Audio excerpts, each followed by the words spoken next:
Hello viewers, my name is Andrew Dean. I'm the Vice President of Research and Innovation at Lakehead University, inviting you to another edition of Research Matters. Today we're really excited to meet Sam Shahsahabi, an Associate Professor and Chair in the Department of Visual Arts at Lakehead University. He teaches painting and creative drawing and specializes in public art, interactive assemblage, kinetic and upcycled mechanical installation. Welcome, Sam. We're really pleased to have you join us today. Now, I understand you're originally from Iran. When did you come to Canada? Can you maybe tell us a bit about your professional journey? Sure. Thank you very much for inviting me. I moved from Iran to Canada in 1997. Iran is a vibrant country in the intersection of many different cultures, and of course, visual arts, it's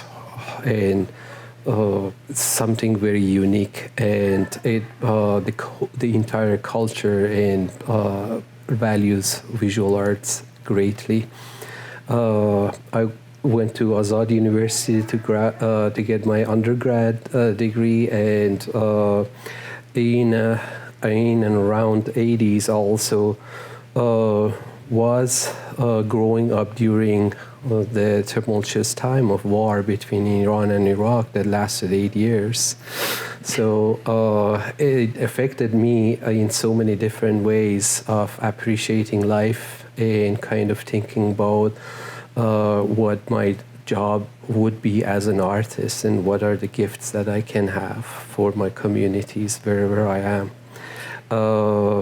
I started thinking about my drawing abilities and swing into political cartoons, and I started doing satires and editorial cartoons, and soon enough I found some difficulties related to the artworks that I was creating, and I was thinking about continuing my educations, and I had family relation in Canada, and I decided to come to Canada. And since then, it's been a second home for me. When you first came to Canada, where did you come to? Well, I arrived in Toronto, of course, and I remember in few days after arriving, I started my first job, and kind of thinking about improving my relationship through approaching some of the commercial galleries, and also looking into what university would be the best option for me.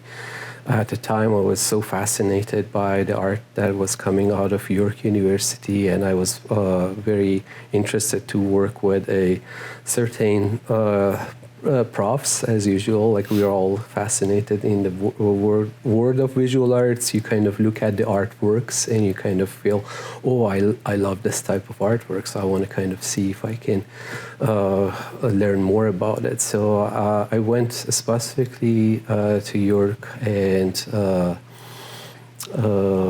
it was 1999 that I got involved to the master program. It's a very intense program. Every year they kind of receive a couple of hundred applications across the world, and they narrow it down to about 9 to 12 people that they let into the visual art master degree, and it's intense. Few years of work, and I work with Professor Bruce Parson, who I really was interested to work with, and I taught drawing for him and learned some good tricks from helping organizing many events for York University, and kind of learning to promote my work and my art at professional level. Well, Northern Ontario is a very unique place. How has your practice changed since you've come to Northern Ontario?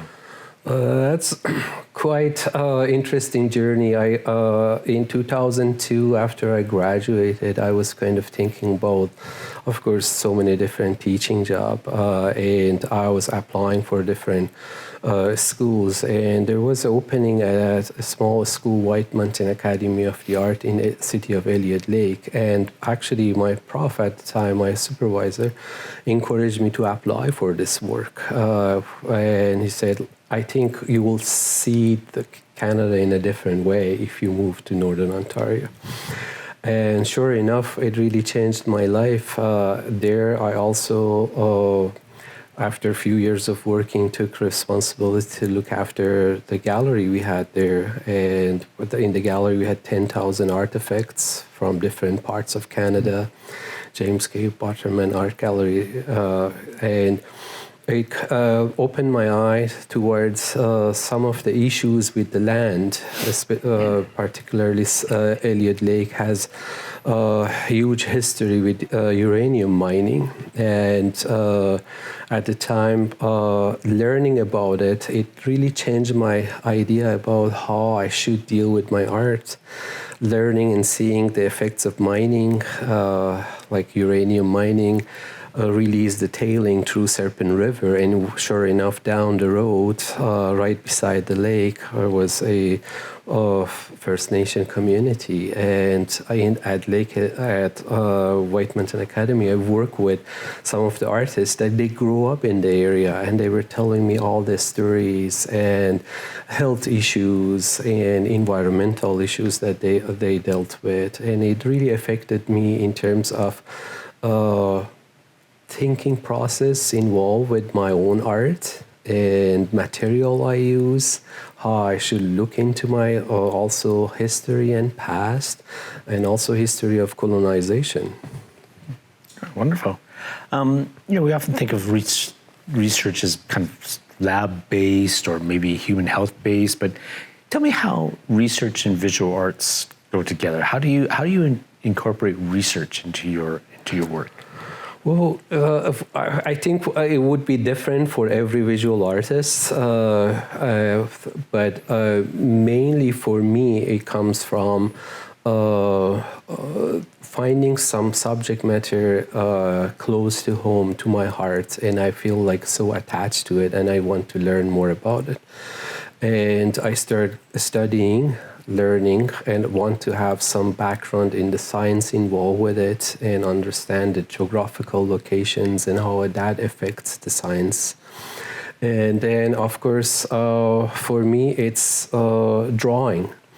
Like I journal, I draw, and I extensively research my work visually and kind of gather information. It's kind of like a investigator, and I kind of draw conclusions and put the threads in between, and I'm kind of thinking about, okay, for this subject matter, what type of material would be the best to use. And through the art of drawing and journaling and adding to my knowledge and background, and then I move into producing the artworks, which quite elaborate, and for each body of work we may spend years. Some of the body of work that I produce, the first one or second one being there, or War and Deception, took easily 6 to 7 years old to create the entire body. And they are intensive, and you learn and you grow through it, and you learn more by studying more, and each clue leads you to another new direction that you may approach later on. That's wonderful. Well, first of all, thank you for sharing your journey and also for introducing us to your work and how it relates to research. We're going to take a short break now. We'll be back very soon, viewers.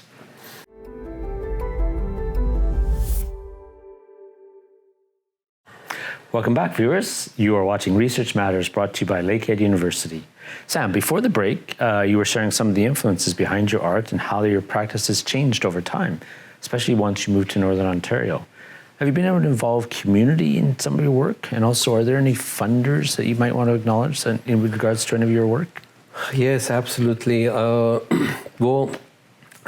talk about Lakehead and since I work at Lakehead University, and our relationship that it's very strong with City of Thunder Bay Art Gallery, and many other art collectives in town. In 2010, City of Thunder Bay approached us to start a new series of public art installation, kind of like a temporary site-specific installation. And the purpose of that was to kind of create a generation of artists that they learn how to respond to the public art professionally and go through the process and create the work. They gave us few sites to kind of look into, and I picked up the site. It's kind of an old CIBC site. It's a gorgeous building that caught in fire, unfortunately, in 2007. And it burned, but the facade is beautiful. It's Romanesque, and it's just such a beautiful stone building that left behind. But behind it, as the building was crushed and kind of removed, turned into a place of crime and turmoil and troubles. So I suggested right away after I saw the spot, I said, maybe you should beautify this place with some temporary artworks. And City of Thunder Bay absolutely agreed. Or we did the survey with the businesses around the neighborhood. We asked them what they like to see in there. And based on what we gathered with a group of students, we created a kind of turned the place, cleaned it up, and then turn it into a little sculptural garden. And after that, I remember a City of Thunder Bay, which was supposed to keep the place for 3 weeks, asked us to keep it on for 3 months then, because they noticed the effects of it on the community. The crime rate reduced, people started appreciating the community and the space they had. As visual art grows into collaborating with the art galleries and collectives in town, we have our ongoing kind of a collaborative work with Thunder Bay Art Gallery too. Every year, with their help, we set up our juried exhibition for our students in there, and also our honors exhibitions. We just take down the juried exhibition this year, yesterday, but the honors show is up still till May 5th. We work with so many different collectives, and we produce generation of artists that they are staying in town and contributing through the collectives in so many different ways. And it's not just me. I came late in 2009 to join to an amazing group of profs that they established this program. We are absolutely indebted to those like Professor Mark Nasenhoff, Professor Rolly Martin, Dr. Christy Holmes, that they've been here and for years helped growth of our program. Yeah, I was really pleased to hear you say how art can actually restore a community sometimes and actually give a sense of, a sense of calm or a sense of place to a place. I mean, art in public art, whether it's sculptures or murals, can be beautiful. But I've also found that when you see it in a public place, you rarely see it being destroyed or graffitied. There's a sense of pride, and people actually say, businesses quite often can maybe even start around the fact that there's art in here. I think what you're saying there is very, very true. Yeah, absolutely, yeah. Absolutely. I've seen even our downtown, like Port Arthur downtown, I grow enormously since the art comes into it. Like with our collaboration with definitely Superior Artists Run Art Gallery, and for many years they run this amazing kind of part of 4-day beautification of downtown Port Arthur. We took all these old buildings and we put artworks in there, and with our students we would bring 300-400 artworks and put it in these buildings that otherwise they would be left behind. And as a result of some of these initiatives, through the different collaboration we had with so many different collectives, you'll see that Port Arthur downtown is completely changing, and I hope that happens also all the other areas in town too. Yeah, I have something, art in a community can actually give a bit of a soul to that community as well. So tell me, what's your process when you're starting a new project? What are the things you go through to get that project beginning and get to the end? Well, it's a little bit of a kind of a need for renewing yourself as an artist too once in a while, because sometimes you get stuck in making your art in a certain way, and then you come across new research, new informations, and you find it so moving. Recently I'm working with copper quite often in my work, and I'm producing a series of work related to that. It was some years back, University of Southampton published interesting research, and they exposed heavily toxication of bacteria to copper surface just to see what would happen. And sure enough, bacteria died within few minutes. And kind of reading about that, I clued into my own past and history, because I remember going back to see my grandmother, and as a young person walking the door, and she would pass me a glass of water in the copperware and say, "Drink it, it's good for you," in this. And say, "Why in this cup? Like, copper is good for you." And I was just thinking, why is it that many of our utensils, cooking wares and stuff are made out of copper, especially historically? And sure enough, I started looking into it, and many of, dating back to few millennia, some of the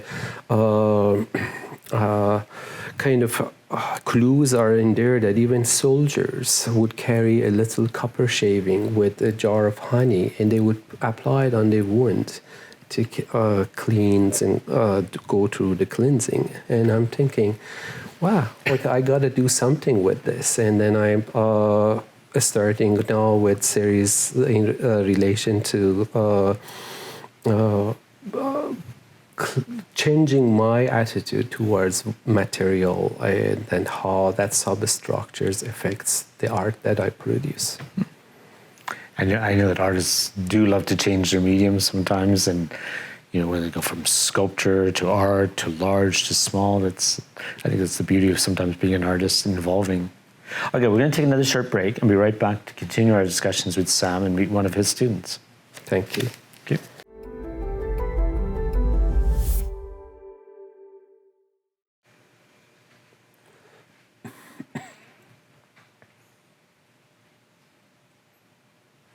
Welcome back. So in this segment, we're joined by Emma Visser-Dicarlo, a fourth-year student who works in the painting and sculpture areas at Lakehead University. Thanks for being here, Emma. Can you maybe share some of your academic background and your research interests? Thanks for having me. I officially graduated this year with my honor bachelor's of fine arts degree. I'm super excited about that. And for my research this year, my main focus was how your childhood and your environment growing up affects the person you are today. So in my work, I was lucky enough to be raised in a rural community outside of Thunder Bay, 5 minutes past Kakabeka, just Conmee Township. And as a child, my creativity was devoted to spending hours outside. And then I was also lucky enough where music was a big part of my life. My whole family played musical instruments, and that's something we connected over with. And so with my work, I kind of wanted to construct a storyline of my childhood and show my viewers who I am today and how I've become the artist I am today. I wanted my art to have a very nostalgic feeling, a very childhood feeling with my bright colors and my festive line work. And I just wanted to show my viewer how I'm the bubbly, bright, colored loving artist I am today, and it has a lot to do with how I was raised and how I was raised in such a creative household, and it's formed who I am today. That's wonderful. I know the honors student thesis exhibition is a real highlight of Lakehead. I've gone to it a few times, and I think it's just wonderful. Can you tell me a little bit about preparing for that? It's definitely a roller coaster of emotions. Within my 4 years of university, I have never felt so much pressure to just create endlessly. I am really thankful for the honors exhibition. I encourage all visual art Lakehead students to participate in this exhibition because not a lot of art students get to know or get a taste of what it's going to be like to be a professional in this field. And our professors give us full freedom. They're like, you figure it out, you create as much as you want. We have to do the whole installing process by ourselves, obviously with some guidance. And we had to write our artist bio, our artist statement. Like, it really gives you a taste of what your life is going to be like when you are graduated from university. So I'm really grateful for that. I'm also it's brought me a lot of opportunities already. So this show ends May 5th, and then at the Thunder Bay Art Gallery. And then I actually have a show May 17th at Definitely Superior, which is the retrograd show. And not a lot of artists just get these opportunities handed to them. So I'm very grateful for that as well. But yes, like I said, roller coaster of emotions, but like, I am so thankful for this past year. It gave me the confidence that I think I really needed. You know, often at university, especially today, we see students more and more going into university because it's a career. I'm going to do this. I'll get this job at the end of it, and that's fine. I mean, I think that's fine for any post-secondary education. But it sounds to me like you also got into a study at the university that you love. Yes, I love it very much so. And it's funny, I actually was originally a psychology major, and then I remember I took painting and sculpture as an elective, and I was like, oh no, I'm gonna be a visual arts major. I changed my mind. But no, yeah, I love it so much. And I don't know, it's kind of, I feel for art students because there's always someone in the back of our ear, like, not being very supportive. Like you said, a lot of people go to university because they know they're guaranteed a job right after, but a lot of art students are put down and are being like told, why are you taking a useless degree? But it's not a useless degree at all. I've learned so much these past years, and I've been given so many opportunities. So, yeah. That's good to hear. I mean, I fully understand where you're coming from. You know, I mean, I changed from business to pure mathematics. You know, and kind of questioned myself. You know, like, what am I going to do with this whatsoever? But at one point, I said, I don't need to question this anymore. I'm enjoying what I'm studying, and opportunities will come. You never know where they're going to come. Actually, so I'm really glad that you found that journey. That's exciting. So, you've talked a little bit about your career goals and your academic goals. Any want to stay in the artistic field? I do. I very much so do. This year has definitely given me the confidence to pursue art and continue and it be my main focus, because like I said earlier, I feel like a lot of artists have in the back of their heads, but I need another job like on top of this. And you know what I mean? It's just, I feel like we're all so very shy and don't have the confidence, and that's why I'm so grateful for this year, because all the feedback that I received from my professors and from my peers, it gave me the confidence, and it's been like, I've been so silly these past 4 years. Like, this is something I love, this is something that I want to do. And also I'm very grateful for Lakehead, because in fourth year they show you, I feel like art students feel very limited and don't think they have a lot of opportunities.